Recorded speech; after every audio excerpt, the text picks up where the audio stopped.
Yan, bagi urun drone nya purle baje yang 5 ribu, yang 30 ribu jena jak kana. Jalan serundun. Berarti kan jena kalian geron apa? Be? Ha. Nya gede berarti jalan jalan serundun, jalan jak gede ular ribu. Be dan dah mau ibu. Nyo murah-murah yo, nah yang 15 ribu. Pokoknya dia macam 15 ribu na, yang 5 ribu na. Dah beli lagi yang boleh ke mana ni kan? Jangan jangan kena ju nampak yang dah haji pun lega. Bos. Padu yang dah haji ya?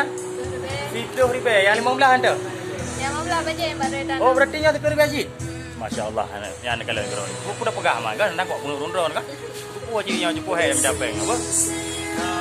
Itu nak ajak kena orang boleh ajak kena nak lela mai 15 ribu ya. Yang 15 ribu. Nah. Bos. Pokoknya lumayan lah dah pegang. Alenya lagi macam-macam lagi nampak apa?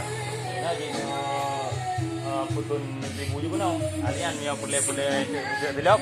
Batu nasi batu nak mai. Batu yang adik. Tiplo ribe. Masya-Allah tu. Oh yang dah mana tiplo bo dah mana yo. Mu 20 sang dah mana. Sebab mana batunya murah-murah nama hai pula. Dan tamong juga no apa? Ya. Oh malang kotak alam 40 lagak. Jadi yang perlu pegah mana? Yang paling murah atas ni berapa? Paling murah marbe ya? Jik kalian barang marbe benar ya. Yang tu. Pak. Jik kalian. Yo 5 ribu dulu. Masya-Allah ada bajet cukup lagak bajet 5 ribu di mana-mana.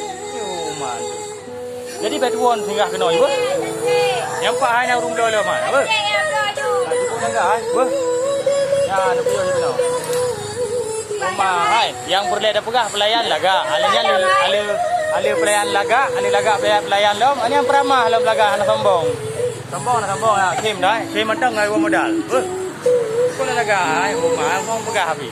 Nyo le dari, ada urun dari pi sombong nyo hana di kau laga urun ni kau gak kai lo. Apa? Orang rumah okey.